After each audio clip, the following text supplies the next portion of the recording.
சேலம் தீவட்டிப்பட்டி காவல் நிலையம் அருகே பனைமரத்திற்கு கல் படைத்து பனை தொழிலாளர்கள் வழிபாடு செய்தனர். ஓமலூர் அருகே உள்ள தீவட்டிப்பட்டியில் பனைமரத்திற்கு புடவை கட்டி மாலை அணிவித்து பழங்கள், கள் மற்றும் பனை ஈரும் பொருட்களை வைத்து பூஜை செய்தனர். பூஜை முடிந்து அந்த கல்பானத்தை குழந்தைகள், பெண்கள் உட்பட அனைவரும் குடித்தனர். தொடர்ந்து கள் இறக்க தமிழக அரசு அனுமதி வழங்க வேண்டும் எனவும் அனுமதி கிடைக்கும் வரை போராட்டம் நடத்துவோம் என்றும் முழக்கமிட்டனர். இந்த பனையேரிகள் விவசாயிகள் மேல டிஎன்பி ஆக்ட் 1937 அதுல 41 கேபிட்டல் ஏ அப்படிங்கிற ஒரு பிரிவு வந்திருக்கு. அந்த பிரிவு தவறா பயன்படுத்தப்பட்டு இன்னைக்கு பல பனையேரிகள் விவசாயிகள் பொய் வழக்கால ரிமாண்ட் ஆகி பல பேர்த்தினுடைய வாழ்வாதாரம் கடுமையா பாதிக்கப்பட்டிருக்கு. அது மாதிரியான பொய் வழக்குகள் போடக்கூடாது அப்படிங்கிறது எங்களுடைய முதல் கோரிக்கையா இருக்கு. ரெண்டாவது, கல் ஒரு ஊட்டச்சத்தான உணவு. தமிழ்நாடு மதுவிலக்கு சட்டத்துல வைத்திருப்பதற்கு தகுதி இல்லாத பொருள் கல்.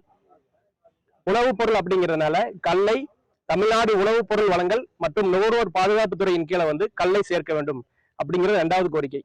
மூணாவது, அரசு நிர்வாகத்தினுடைய செயல்பாடுகள் இந்த கல்லை பொறுத்தவரை ஒரு வெளிப்படை தன்மையோடும் நேர்மையாகவும் இருக்க வேண்டும் அப்படிங்கிறது எங்களுடைய மூணாவது கோரிக்கை.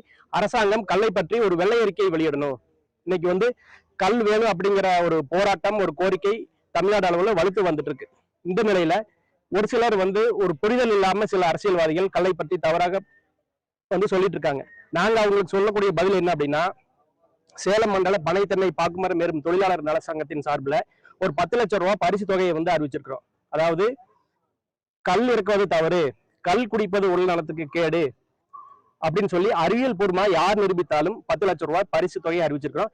யாருமே அதுக்கு எங்களுக்கு பதில் சொல்றது கிடையாது. நாங்க சொல்றது 1 லிட்டர் கல் நாங்க தர்றோம், சாம்பிள் தர்றோம், இதை எடுத்துட்டு போய் டெஸ்ட் பண்ணி மனித நுகர்வுக்கு இது உகந்ததல்ல அப்படின்னு நீங்க சொல்லிட்டீங்க அப்படின்னா நாங்களே கல்ல இருக்கிறத விட்டுறோம் அப்படிங்கிறத நாங்க சொல்லிக்க விரும்புறோம். இல்லாட்டி அரசாங்கம் கல்ல ஆய்வு செஞ்சு பொதுமக்களுக்கு அதுல என்னதான் இருக்குங்கிறது நீங்க ஒரு வெள்ளை அறிக்கையை வெளியிடுங்க.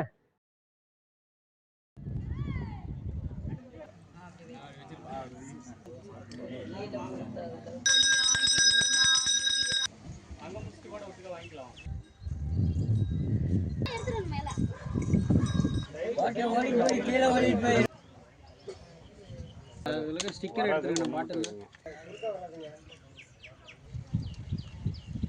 உரிமைக்கான போராட்டம், கல்லுக்கான போராட்டம், கல்